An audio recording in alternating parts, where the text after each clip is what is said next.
기도해 주셨고, 그래서 이제 저와 더불어 16명의 사람들이 사도 바울의 사역지를 열흘 동안 돌아보는 그런 기회를 가질 수가 있었습니다. 사도 바울의 사역지 하게 되면 사도행전 13장부터 시작해서 마지막 장까지 이르는 그 안에 나타나는 지역들입니다.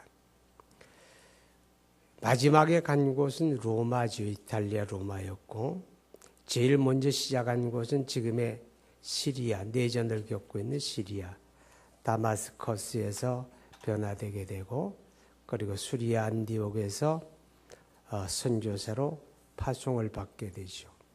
그린 다음에 그가 보냄을 받아서 사역을 했던 지역이 터키와 그리스, 그 두 나라에 집중이 되게 됩니다. 열흘 동안 다 돌아보고서 사람들에게 묻습니다. 뭘 보았습니까? 그러면 돌덩어리만 보았습니다. 그런 얘기를 해요. 왜냐하면 이 바울이 복음을 전하던 그 고대 도시들이 이제 오랜 역사 속에 수많은 지진으로 다 파괴되고 무너지고, 대체적으로 그 고대 도시는 유적으로만 남아있지 지금은 사람이 살고 있는 지역들이 아닙니다. 몇몇 곳을 제외하고는. 그리고 물론 거기에는 예배당이 있었던 자리도 있습니다. 흔적이지요. 어느 바위돌에 십자가 하나 보여지고, 또 어떤 돌덩어리에 그리스도를 표기하는 단어 몇 개가 글자 몇 개가 적혀 있는 게 고작일 뿐입니다. 이 모든 것들을 다 돌아본 연후에 우리 마음속에 가장 분명하게 새겨지는 것 하나 있습니다. 인간의 손으로 만든 모든 것은 무너집니다. 그것이 도시도 그렇고 예배당도 그렇고, 사람이 손으로 지은 것은 여지없이 무너진다 하는 것을 우리는 보게 되고 깨닫게 되고 알게 됩니다. 선교 현장들을 돌아보게 되면 사람들이 소아시 7교회 그러게 되면 그 7교회가 있던 예배당을 자꾸 생각을 해요. 여러분, 우리 주님은 우리에게 예배당 지어라 그렇게 말씀한 적이 없습니다. 사도시대에 그러게 되면 예수님께서 죽으시고 부활하고 승천한 35년경부터 1세기를 사도시대라고 말합니다. 여러분, 사도시대의 교회는 예루살렘을 중심으로 해서 그 다음에 지금 시리아 지역과 그리고 사도 바울에 의해서 터키와 그리스 지역 그리고 로마에 이르기까지 복음이 전파됩니다. 그때 많은 교회 이름이 나옵니다. 사도행전 13장부터 20 마지막 장까지 그 내용 속에 보게 되면 수많은 지역의 교회들이 소개되는데, 이때 말하는 교회는 예배당이 아닙니다. 그때는 예배당이 존재하지 않았습니다. 그럼 빌립보 교회에 그러게 되면 빌립보 지역에 있는 그리스도인들을 통칭하는 말이 교회입니다. 그럼 그들이 어디에 모입니까? 주로 가정 형태로 모입니다. 빌립보 교회, 그러면 빌립보 지역 안에 몇 개에 모이는 가정들을 통칭해서 교회라고 합니다. 그때는 예배당이 없습니다. 왜냐하면 사도시대로부터 무려 300년 동안 기독교 박해시대를 맞게 됩니다. 로마 정부에 의해서 잔인하고 잔혹한 박해시대가 300년 동안 진행합니다. 어디에도 예배당을 지어놓고 공개적으로 주일 예배를 드립니까? 어림도 없습니다. 은밀하게 비밀스럽게 모입니다. 때로는 이 가정에 모였다가 들통이 날 것 같으면 다른 곳으로 옮깁니다. 매일 옮깁니다. 땅속으로 숨어듭니다. 땅굴을 팝니다. 여러분, 사도행전 1장에 보게 되면, 2장에 보게 되면 오순절에 하나님의 성령이 강림하시고 베드로가 성령으로 그리스도의 십자가와 부활의 복음을 전할 때 그 최초의 복음을 듣는 사람들 가운데는 가바도기아 사람도 그렇습니다. 그 가바도기아는 지금의 갑바도기아, 터키에 있는 가파도키아 지역입니다. 그 지역에 보게 되면 수많은 동굴들이 있습니다. 지하 세계가 있습니다. 지하 도시가 있습니다. 와요 박해를 피해서 그리스도인들이 땅속으로 굴을 파고 들어갑니다. 어떤 곳은 지하 80m 깊이까지 내려갑니다. 그 속에서 나고 그 속에서 죽고 장사되고 그러기를 300년 동안이나 거듭합니다. 거기뿐이겠습니까? 이탈리아 로마에 가게 되면 카타콤이라고 한 지하 동굴이 나옵니다. 처음에는 무덤이었지만은 그 무덤 속으로 그리스도인들이 박해를 피해서 숨어들기 시작합니다. 그리고 동굴을 파서 연결을 해나갑니다. 그 속에서 먹고 살고 그 속에서 자식을 낳고 그 속에서 죽고 그 속에 장사를 지내 무덤을 만듭니다. 안내자의 안내를 따르지 아니하고 함부로 들어가면 다시는 돌아 나오지 못할 만큼 미롭니다. 그 동굴의 길이가 얼마나 되느냐? 무려 900km에 달한다고 합니다. 서울에서 부산을 왕복하고도 더 남는 거리입니다. 그렇게 살았습니다. 어디에도 예배당은 존재하지 않았습니다. 그러다가 서기 313년에 로마를 통일을 했던 콘스탄틴 황제가 기독교로 개종합니다. 그러면서 그가 밀라노에서 칙령을 발표합니다. 이제부터 기독교는 박해받지 않는다. 이제부터 누구도 기독교는 박해하면 안 된다. 그때부터 이제 햇빛을 보기 시작합니다. 그때까지는 예배당은 없었습니다. 로마에도 없었습니다. 소아시아에도 없었습니다. 예루살렘에도 없었습니다. 예배당은 아무 데도 없었습니다. 언제부터 예배당이 지어집니까? 콘스탄틴 대제가 로마를 통일하고 거대한 영토를 통치하려니까 이탈리아 반도 꼬리에 붙은 로마의 수도를 두어가지고는 안 되겠다. 그래서 수도를 옮깁니다. 천도를 합니다. 어디로?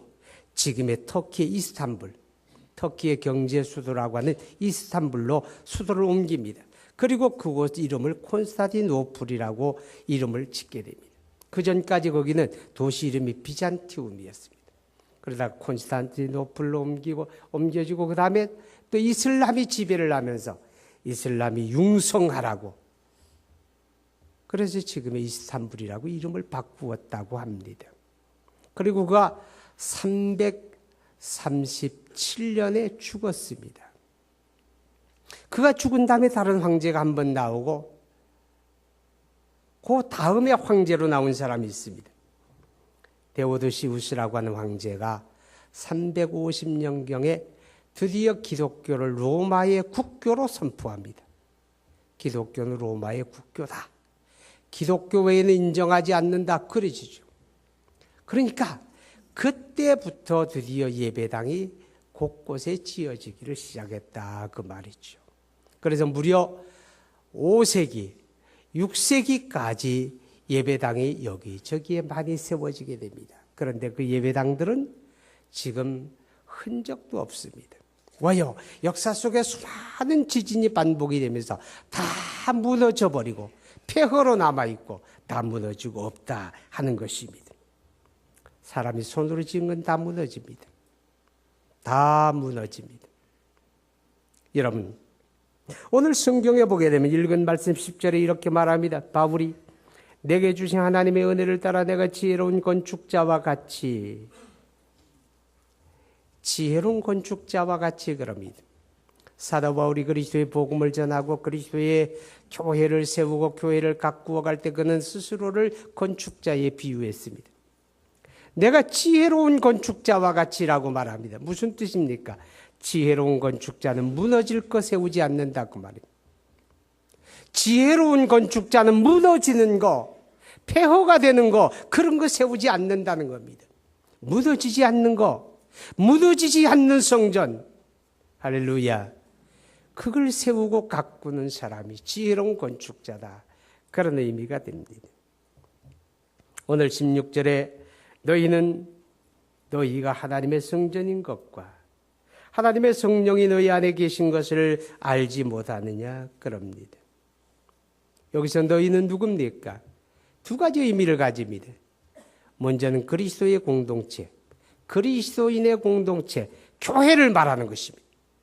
교회가 하나님의 성령이 거하시는 하나님의 성전이란 뜻입니다. 또 무엇입니까?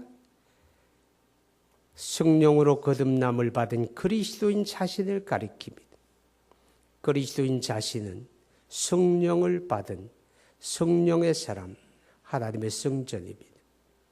저는 이 시간 교회에 대한 말씀을 드리려고 합니다. 여러분, 무너지는 교회를 세워서는 안 되지 않습니까? 무너지지 않아야죠. 교회는 아주 중요한 것입니다. 교회는 아주 중요한 것입니다. 왜냐하면 예수님이 세우셨기 때문입니다. 내가 이 반석 위에 내 교회를 세우리니 음부의 권세가 이기지 못하리라. 주님이 세우셨으니 소중하지요? 그 주님이 세우신 교회를 가리켜 성경은 뭐라고 말합니까? 하나님의 성전이라고 말합니다.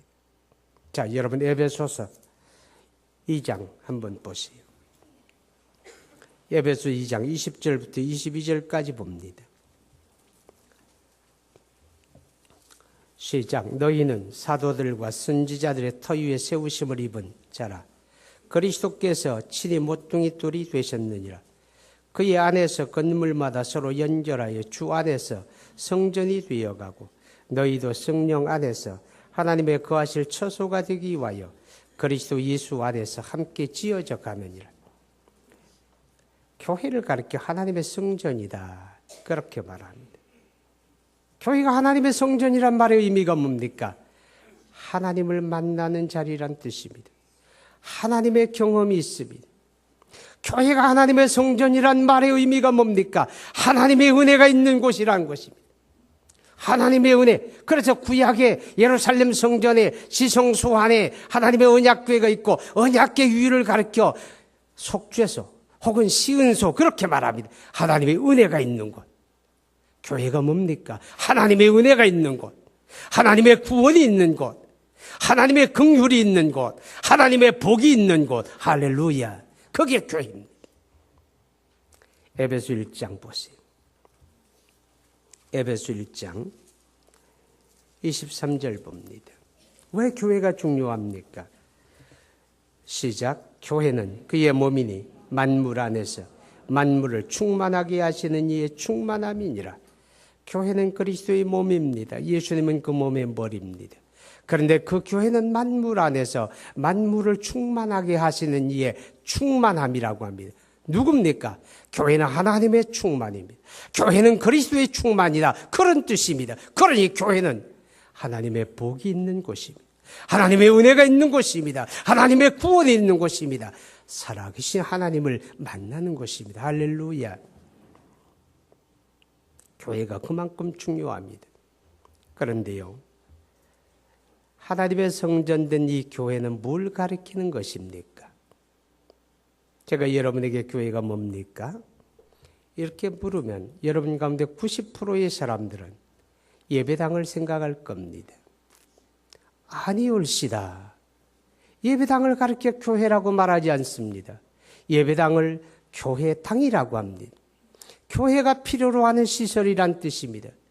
교회가 모이고 교회가 하나님을 예배하고 교회가 교회로서 역할을 하려고 할 때 예배당은 필요한 시설입니다.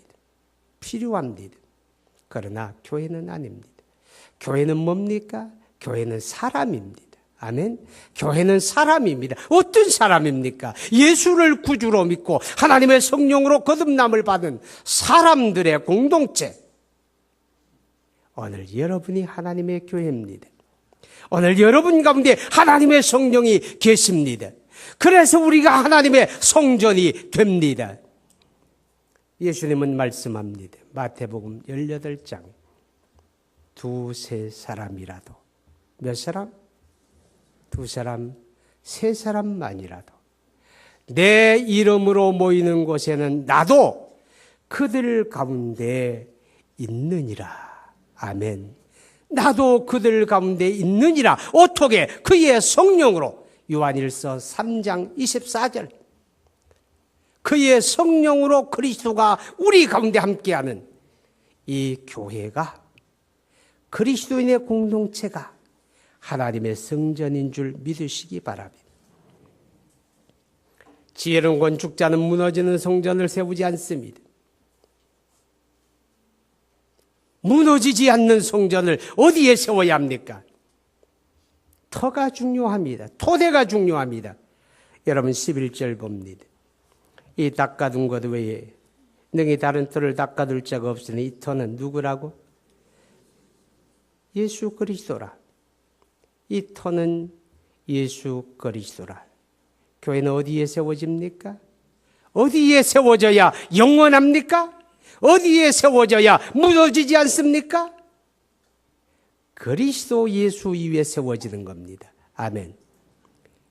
내가 이 반석 위에 내 교회를 세우리니 음부의 권세가 결단코 이기지 못하리라. 무너지지 않는다는 겁니다. 이 반석은 베드로가 아닙니다. 그가 하나님의 성령으로 말미암아 주는 그리스도시요 살아계신 하나님의 아들이십니다. 고백하는 그리스도 자신을 말합니다. 아멘. 바로 예수 그리스도. 나를 위하여 십자가에 죽으시고 부활하시고 역사 속에 다시 오실 예수 그리스도. 그분 위에 세워진 교회가 하나님의 성전이고 그 교회가 무너지지 않습니다. 역사가 변하고 문화가 달라져도 진도 구간 없는 강진이 일어나도 그리스도의 터 위에 세워진 교회는 무너지지 않는 줄로 믿습니다. 사도행전 4장 12절에 천하 인간의 구원을 얻을 만한 다른 이름을 우리에게 주신 일이 없습니다. 오직 예수. 사람이 터가 되지 않습니다. 오직 그리스도만이 구원의 주님이시기 때문에 교회는 그리스도 예수의 토대 위에 세워집니다. 어떤 데서는 성모 마리아를 숭배합니다. 그에게 기도하고 그의 이름으로 기도합니다. 그럴 수 있을까요? 천만에. 여러분 디모데전서 한번 보세요. 2장 5절. 오직 그리스도밖에 없습니다. 2장 5절입니다. 시작. 하나님은 한 분이시요 또 하나님과 사람 사이의 중보도 한 분이시니 곧 사람이신 그리스도 예수라. 오직 그리스도 예수 그분만이 우리를 위한 영원한 중보자입니다. 하나님의 교회는 그리스도 예수의 터 위에 세워져야 무너지지 아니하는 하나님의 성전이 되는 줄로 믿습니다. 자, 그 다음에 12절에 이렇게 말합니다. 만일 누구든지 금이나 은이나 보석이나 나무나 풀이나 지프로 이 터 위에 세우면 각 사람의 공적이 나타날 터인데 그날이 공적을 밝히리니 이는 불로 나타내고 그 불이 각 사람의 공적이 어떠한 것을 시험할 것이라. 집을 짓는데 터가 중요하죠. 예수님이 말씀했어요. 나의 말을 듣고 지키는 자는 그 집을 반석 위에 지은 지혜로운 사람 같다. 비바람이 불어치고 홍수가 덮쳐도 무너지지 않겠지요. 오직 예수의 토대 위에 세워진 교회. 그리고 집을 지을 때 중요한 건 재료입니다. 어떤 자재를 쓰느냐가 중요합니다. 한수원 그러면 생각나는 게 뭡니까? 신고리 원자력 3, 4호기를 잘 건설해서 가동을 해야 대한민국의 전력 수급이 안정이 되는데 금년 여름 고생들 하셨잖아요. 근데 거기에 들어가는 케이블이 불량 케이블이 납품이 돼가지고 무려 900kg에 달하는 엄청난 양이 이제 다시 정상 부품을 납품받아가지고 다시 해야 돼요. 그러다 보니 내년 여름에도 전력 비상이 예상된다고 하는 보도 보셨죠? 언제부터인가 한수원, 한전입니다. 비리의 온상이 되었습니다. 오래전부터 온갖 비리가 터져 나오는데 아직도 해결이 안 됩니다. 불량 부품을 쓰면 언젠간 대가를 치릅니다. 제가 살았던 여기 우성 아파트가 참 잘 지은 아파트인데 보일러에서 겨울에 난방을 하는 그 난방 파이프가 돈이 많이 드는 동파이프로 안 하고 일반 파이프로 해놨어요. 그러니까 한 10년쯤 지나니까 여름에는 난방을 안 하다가 겨울이 돼서 난방을 하게 되면 이게 터지는 거예요. 내가 사는 우리 집에서 터지게 되면 우리 집이 물난리가 나는 게 아니라 아래층에 물난리가 나는 거예요. 파이프가 터지니까 10년쯤 지나서부터 집집마다 공사를 해요. 이 집도 바닥을 깎아내고 다시 동파이프를 깔고 옆집도 깔고 아랫집도 깔고 윗집도 깔고 10년 지나면서부터 다 공사를 새로 해야 돼요. 왜요? 좋은 자재를 안 쓰니까. 좋은 자재를 썼더라면 20년, 30년이 지나도 끄떡없잖아요. 그죠? 여러분, 영원한 성전, 무너지지 않는 하나님의 성전 교회, 그 성전을 좋은 재료로 써야 돼요. 오늘 성경에 보면 두 가지 재료가 나와요. A 재료, 뭡니까? 금이나 은이나 보석, 비싼 거예요. 이거 가지고 건축하려면 비용 많이 들어요. 공정이 오래 걸려요. 힘들어요. 두 번째 B 재료, 뭡니까? 나무나 풀이나 지프로. 쉬워요. 돈 얼마 안 들어요. 어떤 교회가 필리핀에다가 교회를 50개 세웠다 그러더라고요. 여러분, 그거 별 의미 없어요. 더운 나라에 저 농촌의 숲속에 들어가서 예배당 짓는데 콘크리트 건물 철근 바가지 씁니까? 아니에요. 그렇게 지으면 더워서 못 살아요. 그냥 내 귀퉁이에 기둥 4개 박고 지붕 얹고, 그 다음에 이 벽은요, 우리나라로 말하면 발 있죠, 발. 그런 거로 둘러쳐요. 왜요? 그래야 통기가 되고 바람이 슬렁슬렁 지나가고 들어오고 지나가고 그래야 살잖아요. 그런데 100만 원, 200만 원이면 돼요. 별거 아니에요. 그런데 그런 건 어때요? 오래 못 가요. 썩어요. 무너져요. 허물어져요. 좋은 재료로 지어야 무너지지 않습니다. 할렐루야. 여러분, 좋은 재료가 뭡니까? 성전된 하나님의 교회가 좋은 재료, 금이나 은이나 보석 같은 재료로 세워야 하는데 때로는 나무나 풀이나 지프로 세워갑니다. 여러분, 금이나 은이나 보석이 아니라 나무, 풀, 지푸라기, 이게 뭡니까? 세상 가치와 풍조를 따르는 것을 말합니다. 이 세상의 가치와 풍조가 뭡니까? 디모데후서 3장 1절 이하에 말세에 고통하는 때가 이르리라. 그러면서 이야기합니다. 여러 가지 말씀이 있어요. 그 가운데 특징적인 거, 사람들이 자기만 사랑하는 이기주의입니다. 그런데 교회가 그걸 추구합니다. 우리도 알지 못하는 사이에 우리밖에 몰라요. 우리밖에 몰라요. 남을 생각 안 해요. 우리만 좋으면 되지. 나만 좋으면 되지. 나만 생각해요. 이기주의. 이기주의. 개인 이기주의. 집단 이기주의. 그러는 사이에 교회도 이 사회 속에서 그냥 하나의 이익단체처럼 만들어져 갑니다. 또 하나가 뭡니까? 돈을 숭배하는 배금주의입니다. 돈이 최고야. 돈만 있으면 다 해. 돈이 인생의 목적이 되고 돈을 추구합니다. 하나님 추구합니까? 교회가 세속에 물들고 세상을 추구하니까 세상의 부와 이익을 따라갑니다. 쾌락 사랑하기를 하나님 사랑하는 것보다 더하며 쾌락주의입니다. 이게 세속의 가치고 세상의 풍조입니다. 과거가 아니라 현실이 그렇습니다. 미래로 앞으로 더 할 겁니다. 그런데 교회가 언제부터인가 영원한 것을 바라보고 영원한 걸 추구하는 게 아니라 현실적인 세상의 것, 세상의 풍조, 세상의 가치를 쫓아가고 있습니다. 교회의 거룩한 가치가 세상을 바꾸어 가야 하는데 되레 세상의 가치가, 세상의 풍조가 교회를 잠시 갑니다. 푹 빠져듭니다. 점점 빠져듭니다. 여러분 기억하세요. 그런 건 다 무너집니다. 얼마 못 갑니다. 다 무너집니다. 성경의 가치를 버리고 세상의 가치를 추구하던 유럽의 교회 보세요. 다 무너졌습니다. 다 무너졌습니다.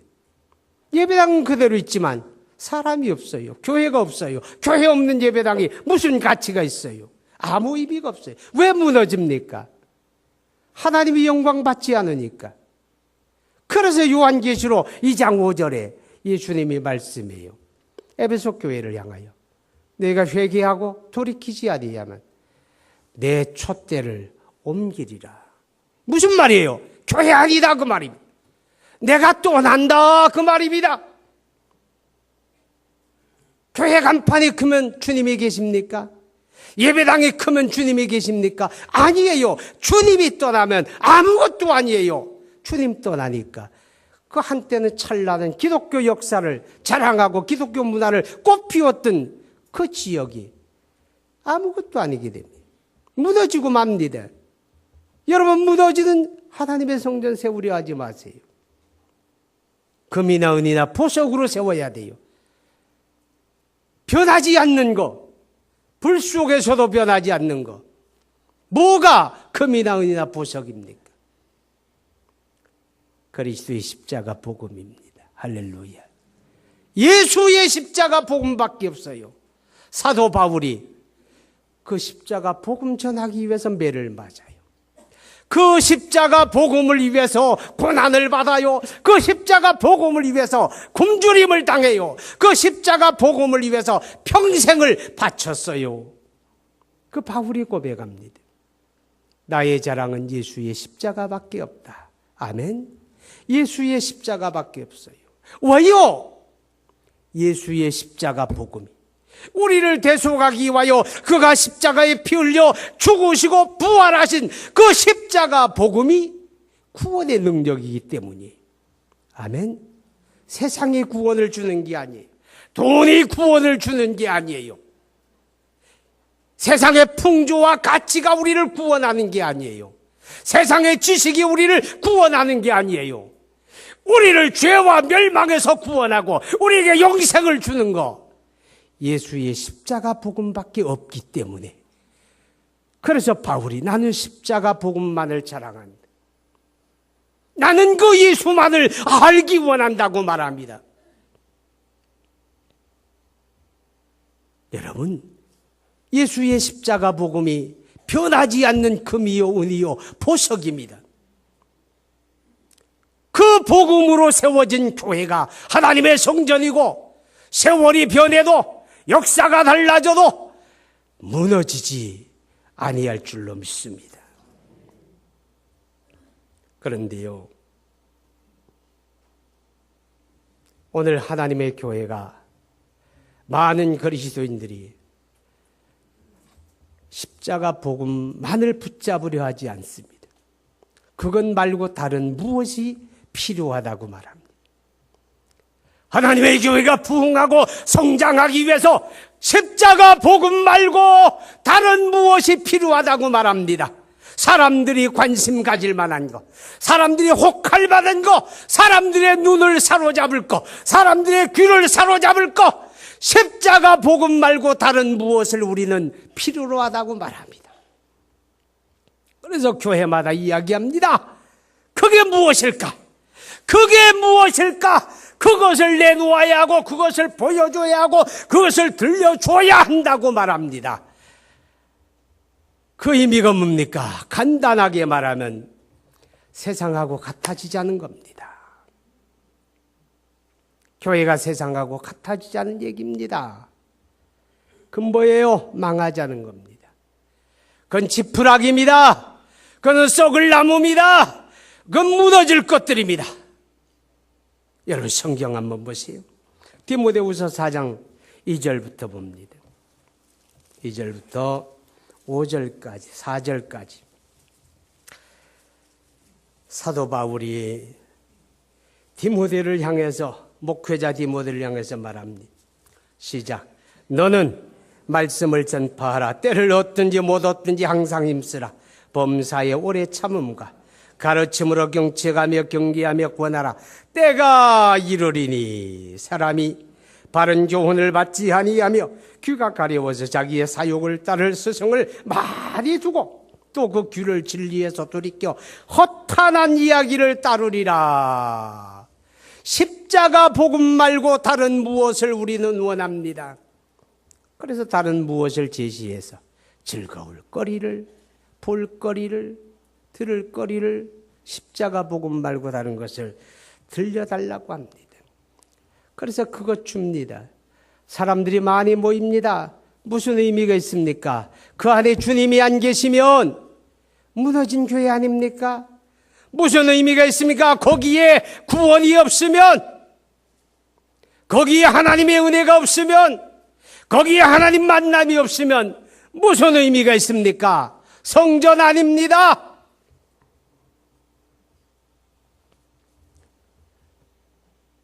무너지지 않는 하나님의 성전된 교회, 오직 십자가 복음으로 세워가야 합니다. 할렐루야. 그리고 무너지지 않는 하나님의 성전된 교회는 오직 성령으로 세워가야 합니다. 교회는 성령으로 시작이 되었습니다. 예수님이 성령을 약속합니다. 예루살렘 떠나지 말고 내게 들은 바 아버지의 약속하신 것을 기다리라. 너희는 몇 날이 못되어 성령을 받으리라. 그래서 모여서 기도하는 사람들 가운데 오순절에 성령이 임하시고 드디어 이 땅에 그리스도의 교회가 성령으로 세워집니다. 그러니까 교회가 뭡니까? 성령 충만 받은 사람들입니다. 성령 충만 받은 사람들이 그리스도의 교회입니다. 이제 주님은 말씀합니다. 그 교회는 하나님의 성령이 주장해야 한다. 아멘. 성령이 주장해야 한다. 왜요?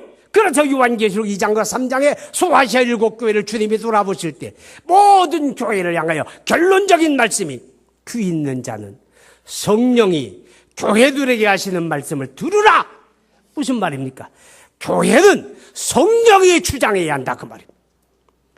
하나님의 성령이 교회를 주장하기 위해서 목회자도 장로님도 온 교인도 우리 교회 전체가 성령으로 충만해야 합니다. 성령이 역사해야 합니다. 성령이 주장하는 교회, 이게 바로 금이나 은이나 보석으로 교회를 세워가는 겁니다. 인간의 수단과 방법과 재주와 세상의 물질을 가지고 교회를 가꾸는 게 아니라 성령의 은혜로, 할렐루야, 성령의 은혜로 하나님의 교회를 세워가야 돼요. 이런 교회는 하나님의 성전 무너지지가 않아요. 영원합니다.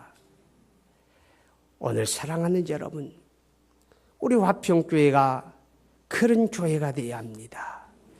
여기에서 하나님 만남이 있어집니다. 여기에 은혜가 통로가 됩니다. 여기에 하나님의 복이 있습니다. 여기에 하나님의 긍휼이 있습니다. 왜요? 성전된 하나님의 교회가 되어지기 때문에. 할렐루야. 기도합니다. 우리 함께 기도합니다.